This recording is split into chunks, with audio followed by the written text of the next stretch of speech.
രാജ്യം വീഴണമെങ്കിൽ നിങ്ങൾ ആദ്യം രാജാവിനെ തന്നെ വീഴ്ത്തേണ്ടിയിരിക്കുന്നു.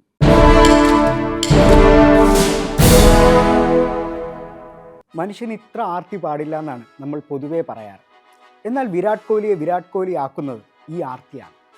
റണ്ണുകളോടും വിജയങ്ങളോടുമുള്ള ആർത്തി.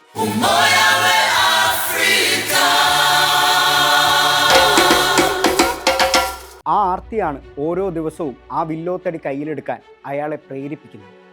കഴിഞ്ഞ ദിവസത്തെ IPL ഫൈനലിൽ ഒരറ്റത്ത് വിക്കറ്റുകൾ നഷ്ടപ്പെടുമ്പോഴും RCB ആരാധകരുടെ ആവേശം ഒട്ടും കുറയാതിരുന്നത് അയാൾ ക്രീസിലുണ്ടെന്ന ആത്മവിശ്വാസം കാരണമായിരുന്നു. ഒടുവിൽ 18ാം ഓവറിൽ അർഷദ് ഖാനെ തുടർച്ചയായി 4ഉം 6ഉം അടിച്ച് RCBയെ തുടർച്ചയായ 2ാം കിരീട നേട്ടത്തിലേക്ക് നയിക്കുമ്പോൾ 42 പന്തിൽ നിന്ന് 75 റൺസുമായി ഒരാൾക്കും കീഴ്പ്പെടുത്താനാകാതെ അയാൾ ആ 22 വാരക്കിടയിൽ അജയ്യനായി.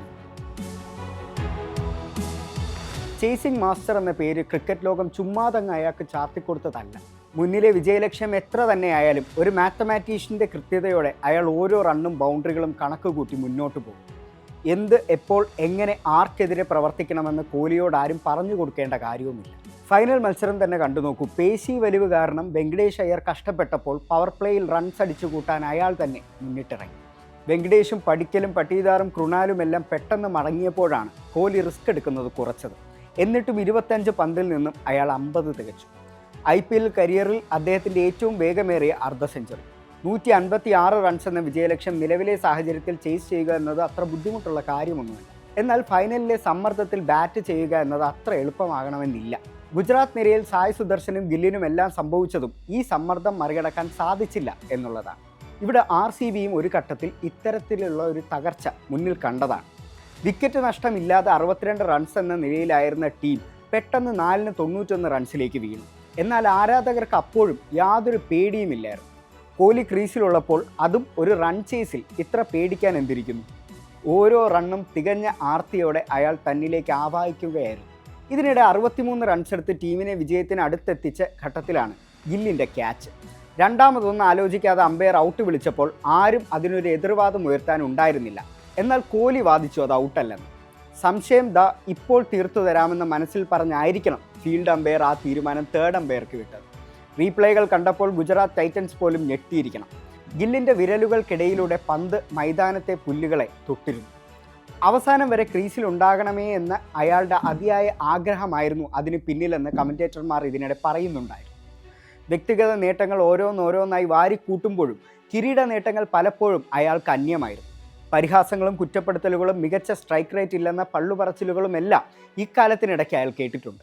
എന്നാൽ 2022 T20 ലോകകപ്പിൽ പാകിസ്ഥാനെതിരായ 53 പന്തിൽ 82 റൺസും 2016 T20 ലോകകപ്പ് ക്വാർട്ടറിൽ ഓസ്ട്രേലിയക്കെതിരെ നേടിയ 51 പന്തിലെ 82 റൺസും എല്ലാം ഒരുപക്ഷെ വിരാട് കോഹ്ലിക്ക് മാത്രം സാധ്യമായ ഒന്നാണെന്ന് പലരും തിരിച്ചറിയുന്നില്ല. വിജയലക്ഷ്യം പിന്തുടരുമ്പോൾ നിങ്ങൾ ക്രീസിൽ കാണുന്നത് തീർത്തും വ്യത്യസ്തനായ ഒരു കോഹ്ലിയെയാകും. എപ്പോഴാണ് ബൗണ്ടറികൾ ആവശ്യമുള്ളതെന്നും ഏത് ബൗളറെയാണ് ആക്രമിക്കേണ്ടതെന്നും ആരെയാണ് ശ്രദ്ധയോടെ നേരിടേണ്ടതെന്നുമെല്ലാമുള്ള കണക്കുകൂട്ടലായിരിക്കും അയാൾ. 37 വർഷവും 207 ദിവസവും പ്രായമുള്ളപ്പോഴാണ് അയാൾ ഇന്നലെ ഒരു IPL ഫൈനലിലെ താരമായത്. IPLൽ ഫൈനലിൽ മാൻ ഓഫ് ദ മാച്ച് ആകുന്ന രണ്ടാമത്തെ പ്രായം കൂടിയ താരം. ഇത്തവണ 16 മത്സരങ്ങളിൽ നിന്ന് 56.25 ശരാശരിയിൽ 675 റൺസ് അടിച്ചു കൂട്ടിയിട്ടുണ്ട് കോഹ്ലി. ഒരു സെഞ്ചുറിയും 5 അർദ്ധ സെഞ്ചുറിയും അടക്കമാണിത്. വൈഭവ് സൂര്യവംശിക്കും ഗില്ലിനും സായ് സുദർശനും പിന്നിൽ ഇത്തവണത്തെ റൺ വേട്ടക്കാരിൽ 4ാം സ്ഥാനത്തുണ്ട് വരുന്ന ഡിസംബറിൽ 38 തികയുന്ന കോഹ്ലി, യൂത്തന്മാർക്കിടയിലെ ബിഗ് ബ്രോ. തൻ്റെ പ്രതിഭയ്ക്കും കഠിനാധ്വാനത്തിനുമൊപ്പം ക്രിക്കറ്റിനോട്, റൺസിനോട്, ടീമിനോടുള്ള ആ ആവേശമാണ് കോഹ്ലിയെ ഇന്നും പുതുതലമുറയ്ക്കൊപ്പം മത്സരിക്കാൻ പ്രാപ്തനാക്കുന്നത്.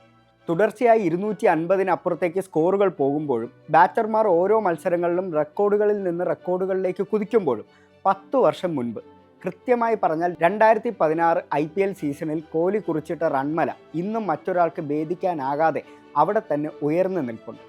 16 മത്സരങ്ങൾ, 973 റൺസ്, 81.08 ശരാശരി, 4 സെഞ്ചുറി, 7 അർദ്ധ സെഞ്ചുറി. ബാറ്റർമാരുടെ താണ്ഡവത്തിന് ഓരോ തവണയും IPL വേദിയാകുമ്പോഴും ഇന്നും റൺവേട്ടയിലെ ബെഞ്ച് മാർക്കായി ആ റെക്കോർഡ് അവിടെ നിലകൊള്ളും. അതെ, റണ്ണുകളോട്, വിജയങ്ങളോട് അയാൾക്കുള്ള ആർത്തി അവസാനിക്കാതിരിക്കട്ടെ. അയാൾ നയിക്കുന്ന ബാറ്റിംഗ് നിരയെ പ്രതിരോധിക്കുന്നവരോടാണ് രാജ്യം വീഴണമെങ്കിൽ നിങ്ങൾ ആദ്യം രാജാവിനെ തന്നെ വീഴ്ത്തേണ്ടിയിരിക്കുന്നു.